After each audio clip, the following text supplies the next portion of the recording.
From a river, the Greek god Poseidon appears, taking the form of a human. He walks across a bridge, climbs a building, and meets his brother Zeus. Zeus tells him to look at the sky. Dark thunderclouds are everywhere, but there is no lightning. His master bolt has been stolen. Shocked, Poseidon denies stealing it, reminding Zeus that they are forbidden from taking each other's powers. Zeus accuses Poseidon's son, but Poseidon insists he has not seen the boy since he was an infant. Still, Zeus warns that if the bolt is not returned by midnight on the summer solstice, he will declare war. The next day, a boy named Percy sits underwater in a pool for 7 minutes before surfacing. His friend Grover praises this ability and asks how he does it. Percy admits he doesn't know. Water is simply the only place he can think clearly. They head to English class with a new substitute teacher, Mrs. Dodds. She writes a quote on the board and asks for an explanation. Although Percy doesn't raise his hand, she singles him out. He has dyslexia. He struggles to read the words and simply says that he doesn't know. After school, Percy goes home to his mom, Sally, who lives with her husband, Gabe. Percy complains that his dyslexia seems worse and may be linked to his ADHD. He expresses that he thought this school was supposed to make things better. Sally comforts him, though her face looks worried. Suddenly, Gabe yells for a beer, and Sally obeys. Percy hates the way his mother tolerates Gabe's drunken, disgusting behavior. When Percy talks back, Gabe warns him to show some respect. Percy stays silent but clearly despises him. The next day, Percy's class visits a Greek museum. Just before entering, he hears a voice. Be prepared. Everything is about to change. He sees a man who looks like Poseidon, but the figure vanishes. Perhaps it was just a hallucination. Inside, Mr. Brunner lectures about Zeus, Poseidon, and Hades, brothers who fought after overthrowing their father. He explains that gods once mingled with mortals, giving birth to children known as demigods. Though distracted, Percy finally answers correctly. Then he notices the ancient Greek words on the wall changing into English. One name stands out: Perseus. Mr. Brunner confirms he is correct, but is interrupted by Mrs. Dodds, who suddenly insists on speaking with him alone. She lures him into a private hall, vanishes, then reappears above him, demanding the stolen master bolt back. Percy is completely bewildered, and before he can react, Mrs. Dodds transforms into a monster and attacks. Just as Percy is about to be killed, Mr. Brunner and Grover rush in, shouting at the creature, calling it a fury. Mr. Brunner warns it to leave or be torn to pieces. The monster flees through a window, leaving Percy in shock. He happens to hear Mr. Brunner say, "I should have known they would find him." Confused, Percy insists he didn't steal anything, but Mr. Brunner already believes him. He orders Grover to take Percy to a camp for protection before more monsters arrive. Mr. Brunner gives Percy a pen, calling it a powerful weapon to use in times of danger. Percy doesn't believe it, but Mr. Brunner ignores him, telling Grover to inform Sally and keep Percy safe. After leaving the museum, Percy asks Grover what is really happening and why Mr. Brunner wanted him as a protector. Grover admits that he has been watching over Percy for many years, though Percy doubts it since Grover walks with crutches. Grover insists that appearances don't matter. When they arrive home, Grover urges Sally to leave immediately, but Gabe blocks her, demanding she stay and serve his guests. Percy insults him, and Gabe swings to attack, but Grover knocks him down with his crutches. As they flee, Percy swears that he never stole the Master Bolt. Sally says she believes him and explains that the camp is for special children like him. Percy thinks he's crazy, but she says he is special because of his father. Percy doesn't want to hear about the man who abandoned them, but Sally insists that his father never wanted to leave. Before Percy can get an answer, a Minotaur attacks their car. They survive the crash, and Percy sees Grover reveal his true form as a satyr. The crutches were just a disguise. They reach the camp gates, but Sally cannot enter. She tells Percy it is because she is not like him. Suddenly, the Minotaur grabs her, crushing her until she vanishes. Enraged, Percy remembers Mr. Brunner's pen. When he uncaps it, it transforms into a sword. He fights the monster but loses the blade. As the creature weakens, Percy attacks and kills it before collapsing into Grover's arms. He later wakes up in an infirmary inside the camp. Grover says, "Last night was not a dream. Your mom is gone." Percy is completely devastated, but Grover blames himself, calling himself just a junior protector without his horns yet. Percy comforts him, saying it wasn't his fault. Outside, Grover shows Percy around the camp and finally explains everything. Percy is a demigod. His dyslexia is because his brain is wired for ancient Greek, and his ADHD makes him impulsive and skilled in battle. That is why he was able to defeat the Minotaur. Percy, who always thought he was a freak, is shocked. When they reach the training ground, Percy spots a girl fighting very gracefully. Grover tells him that she is Annabeth, daughter of Athena and one of the best warriors at the camp. Grover introduces Percy to the centaurs, and one of them is Mr. Brunner. Percy is stunned to see his teacher is half man, half horse, but Mr. Brunner apologizes for hiding his true nature. He then shows Percy a special cabin built by his father. Inside, Percy spots a trident and realizes his father is Poseidon. Mr. Brunner confirms it, explaining that it is very rare for Zeus, Poseidon, or Hades to have children. Because of this, Percy is now considered a threat to his father's brothers. Mr. Brunner also reveals the truth about Gabe. His horrible smell helped to hide Percy from monsters, which is why Sally put up with him. Percy feels heartbroken knowing his mother sacrificed so much to protect him, yet he couldn't save her. He asks why he is at the camp, and Mr. Brunner says his mission is to retrieve Zeus's Master Bolt and prevent a war that could destroy the Earth. Percy insists it's not his problem, but Mr. Brunner replies that only Percy can convince Zeus that he is innocent. However, he must train first because monsters will surely come for him. At the training grounds, Mr. Brunner introduces Percy to the other campers. Luke, son of Hermes, warmly welcomes him and lets him join his team. Mr. Brunner then announces a game of Capture the Flag. Annabeth, who leads the rival team, goes to hide their flag while Percy sticks close to Luke. During the match, Luke fights off opponents and sends Percy to find the flag. In the forest, Percy finds the flag unguarded, but Annabeth ambushes him, declaring that she always wins. She attacks fiercely, injuring his hand and easily overpowering him while the others watch. Grover pleads with Mr. Brunner to stop the fight, but Mr. Brunner refuses. Beaten down, Percy suddenly hears Poseidon urging him toward the water. As he steps into it, his wound heals and his strength returns. Reinvigorated, Percy defeats Annabeth's soldiers and even disarms her, taking her sword.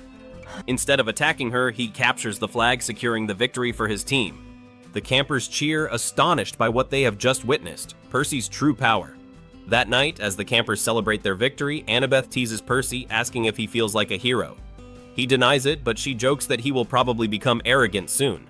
Percy suspects she doesn't like him, and she replies that she hasn't decided yet.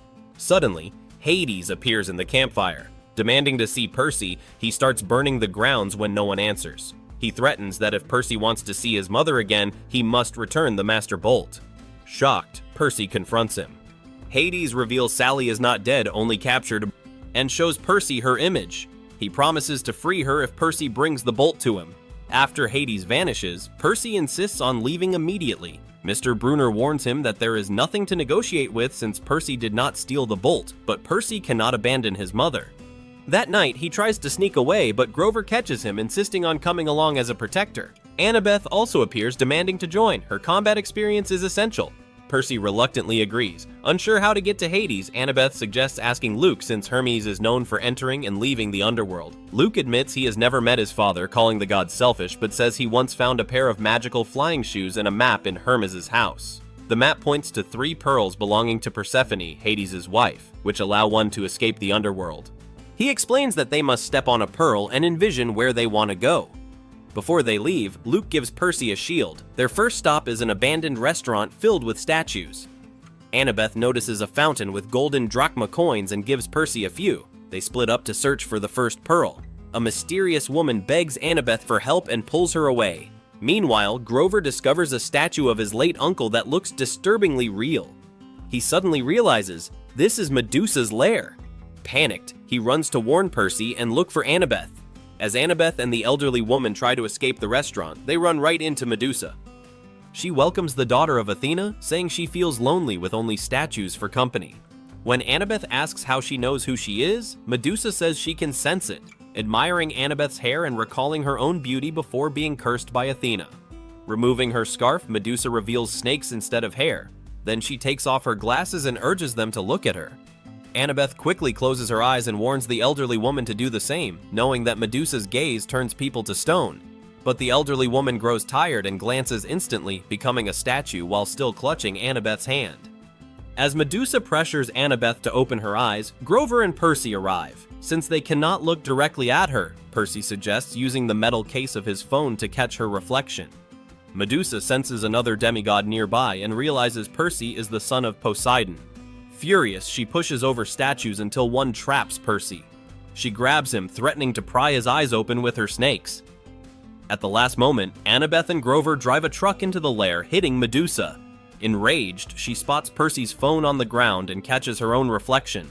Percy seizes the opportunity, sneaks up behind her and cuts off her head, and he tells the others it is safe to open their eyes. Annabeth suggests keeping the head because its power still works even after death. Percy agrees, wrapping it in Grover's sweater. Among Medusa's jewelry, he finds one of Persephone's pearls. 1 down, 2 to go. Checking the map, they see the next pearl is in a museum in Nashville. On the way, they stop at a motel to rest. Percy gets into the pool and Annabeth joins him. After he heals a bruise on her hand, they talk about their parents. Annabeth admits she has never met Athena. Percy wonders why, and she explains Zeus created a law forbidding gods from meeting their children, especially after Poseidon tried to meet Percy several times. Their conversation is cut short when Grover calls them in to see Gabe on television, accusing Percy of kidnapping his own mother. Now fugitives, the trio hurries to leave. At the museum in Nashville, they spot the pearl inside a crown atop a statue of Athena. Since tourists are still around, they decide to wait until the cleaners are working in the museum. Annabeth shoots them with tranquilizers so they won't interfere. Percy wonders how to get to the top of Athena's statue, then remembers the flying shoes. Following Luke's instructions, he soars up and retrieves the pearl. But before they can leave, the cleaners reappear, possessed, and demand the Master Bolt. When Percy denies having it, they transform into a Hydra, breathing fire. Percy slashes at its heads, but they only multiply. As Annabeth distracts it, Percy summons water from the restroom to push it back, grabs the pearl, and escapes. Grover then uses Medusa's head to turn the Hydra to stone. Afterward, they watch the news. A storm cloud is spreading worldwide, proof that the gods are preparing for war. The next clue leads them to the Lotus Casino in Las Vegas. Inside, they are served lotus flowers, which put them in a trance. Days go by as they lose themselves in games and luxury, until Percy hears the voice of Poseidon urging him to focus. Realizing the flowers are a trap, he snaps out of it and pulls Annabeth and Grover back to reality. The casino staff attack when they see the kids resisting, but the trio fights through, seizes the last pearl, and flees in a car. Outside, they see the date, June 20th. 5 days have vanished. Zeus's deadline is tomorrow. The map points them to Hollywood, where the entrance to the Underworld is hidden. A ferryman refuses to take them because they are alive, but Percy bribes him with Medusa's golden drachmas. At Hades' palace, hellhounds nearly attack until Persephone intervenes, escorting them to Hades. The god demands the bolt, but Percy insists he doesn't have it, only wanting his mother back. Hades frees Sally but threatens them with death unless the bolt is handed over. As Percy hugs his mom, his shield suddenly opens, revealing the Master Bolt hidden inside. Hades snatches it, calling Percy a liar. Percy protests that the shield isn't his. Annabeth realizes Luke planted it to frame them. Hades doesn't care and orders Persephone to release his hounds. Instead, she strikes Hades, seizes the bolt, and stops the beast. She explains that she refuses to be trapped in a war-torn underworld forever. Handing the lightning bolt to Percy, she urges him, "Get to Zeus before midnight!" With only 3 pearls, Grover decides to stay behind with Persephone while Percy, Sally, and Annabeth escape the underworld. They are transported to a skyscraper with a gate to Olympus. Just before they enter, Luke appears, blocking their path. Percy demands to know why. Luke declares he wants Olympus destroyed to let the new generation rebuild the world instead of the gods. When Percy insists he's no hero, Luke lashes out, snatching the bolt and using his flying shoes to dodge Annabeth's counterattack. He fires the bolt but misses. Percy puts on his own flying shoes and chases Luke across the city. They clash atop another building. Luke mocks Percy as weak, unworthy of being Poseidon's son. Before Luke can finish him, Percy summons water from the surrounding tanks, blasting Luke and leaving him broken on the rooftop. Percy seizes the Master Bolt and reunites with Annabeth and Sally. Together, they enter Olympus. Sally can go no further, so Percy and Annabeth proceed. Inside, Zeus is presiding over a tense council declaring war on Poseidon. As the clock strikes midnight, Percy and Annabeth burst in, presenting the Master Bolt. Stunned, Zeus hears Percy explain that Luke was the true thief.